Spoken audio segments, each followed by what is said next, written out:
In NASCAR, some drivers can stay in the sport forever, from drivers like Morgan Shepherd and James Hilton to even Richard Petty, who all raced in the sport for over 45 years. Most drivers in today's NASCAR world have been in the sport for at least 10 to 15 years.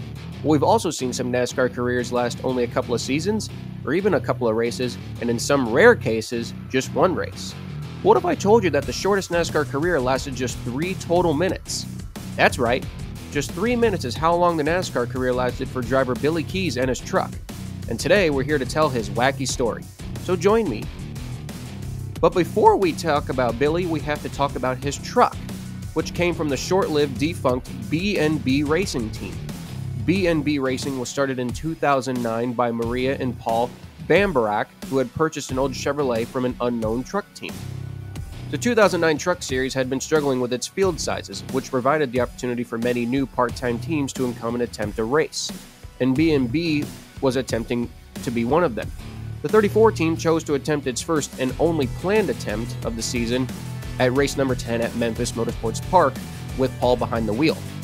38 trucks, however, showed up to attempt the race, and it's unclear if Paul made a practice lap as those results have been lost to time, but Paul did not make a qualifying lap and with obviously no owner points, failed to qualify. It was still unclear to that day if that truck actually completed a lap. It'd be the only appearance of B&B Racing in 2009 and through 2010.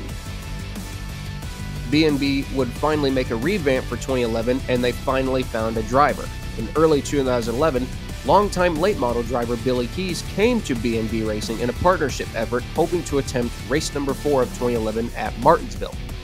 Billy took over the reins of the truck with his own crew guys, the truck itself still looking like it had 2 years prior, as if it was just sitting around. Billy and his guys worked around the clock, day after day, getting the truck updated from the 2009 to the 2011 rulebook and needed updates.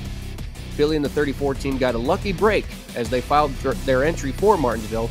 Only 36 trucks were entered, meaning they would be guaranteed their very first start for both Billy and the 34 truck itself. Coming into Martinsville, the truck looked completely different than it had in 2009. The team had repainted and re-decaled the truck, but was still a lot of work to do. He stated in a report that the NASCAR officials and some other teams lended some help in getting his number 34 truck through tech and ready for practice. The 34 team finally got through tech and were making the final adjustments, though they had missed the first practice and most of the second one.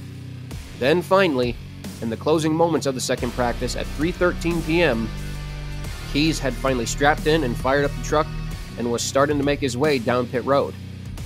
Happiness would be short-lived for his crew and B&B Racing.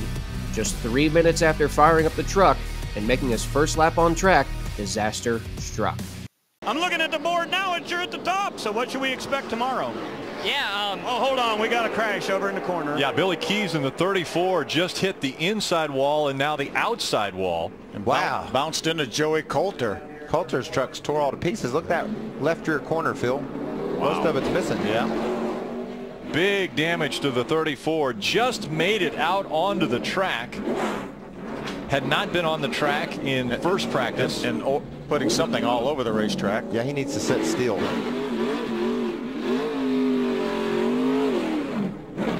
So Billy Keys is going to try to take the 34 back into the infield area, which, as you mentioned, fluid on the racetrack now. There's the damage to Joey Coulter's number 22. Joey was certainly just an innocent victim there. He was just coming along, and then I just noticed that the 34 truck, this is the first time he's been on the racetrack in either practice session.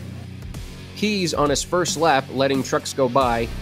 Right as he got into turn 1, suddenly, as he hit the brakes, they locked. The truck suddenly went sideways, hitting the inside wall hard on the left side, and collecting the number 22 truck of Joey Coulter in the process, severely damaging both trucks. Keys never completed a full lap on track, limping his severely damaged truck back to his pit stall. The truck was destroyed on both the front and rear frames. Keys' weekend and dream was over in just 3 minutes. All that hard work for nothing. Keys would later tell Bleacher Report in an interview, "This weekend was a big one. If we did well, we'd be able to run more races. I'm frustrated. We worked so hard, countless nights. All my family pitching in to help. Nobody wrecks in practice. That happens in the race, but it happened to us." The 34 team withdrew from the field, obviously not having a backup, and the truck was loaded into Keys' old trailer when they left the track. Keys would continue to tell Bleacher in the report that he had learned a valuable lesson, saying, "Double-check everything. Make sure everything is right. What happened could have been prevented, but you don't prep yourself for something like that. I just feel for my crew. I wanted this for myself, but now I want it more for them with all the work they did." With the truck itself totaled, B&B Racing closed its doors and Billy Keys would return to racing on the late model circuit and would never make another NASCAR appearance ever again. Many fans of today don't even remember the team existing. However, Keys still gets a mention from time to time on Twitter. Many things in life can happen in 3 minutes, and for Billy, it was his entire NASCAR career. Likelihood, this is without a doubt the shortest NASCAR career in history, and we'll never see another driver have a shorter career than that. Though wilder things have happened in the world of NASCAR, so you just never know. Thank you guys for enjoying this short video. I hope you guys liked it. Like and subscribe to the channel. Turn on the bell for notifications, and don't forget to subscribe. Take care, and we'll see you all on the next one. Goodbye.